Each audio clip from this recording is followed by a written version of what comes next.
Also, if somebody had like an issue with me or even constructive criticism that they wanted to give me, my first instinct was to deflect on them that, well, you're not perfect either. You've done this, you've done that.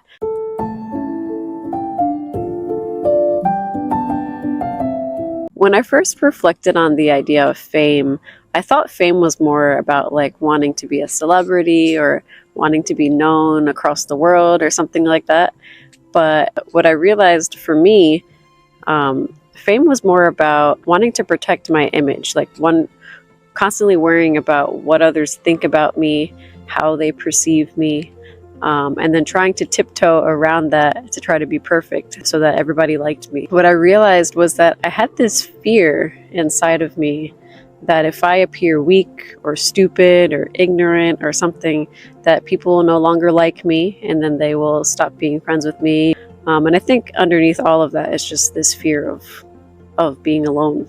And how that kind of manifested in my life was that if I was ever in a situation where I didn't know something, I would try to like kind of hide or blend in the background or something and try to make it so that nobody knew that I didn't know. Also, if somebody had like an issue with me or even constructive criticism that they wanted to give me, I would get very defensive. And my first instinct was to deflect on them that, well, you're not perfect either. You've done this, you've done that. You made a similar mistake before, rather than kind of humbly accepting that I have faults too that I can improve. As I've been reflecting on those memories and pictures, and of course the feelings that are also attached to those pictures, and letting them go, this fear inside of me has gotten so much better, and it's helped my interactions with people a lot. And I've been able to accept that I am flawed. I am not perfect, and that's okay.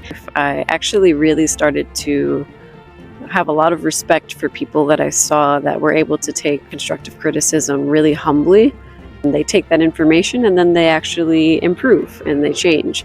And that's the kind of person that I want to be like now. And so letting go of that fear allows me to accept who I am and where I'm at, and have the courage to just grow from there.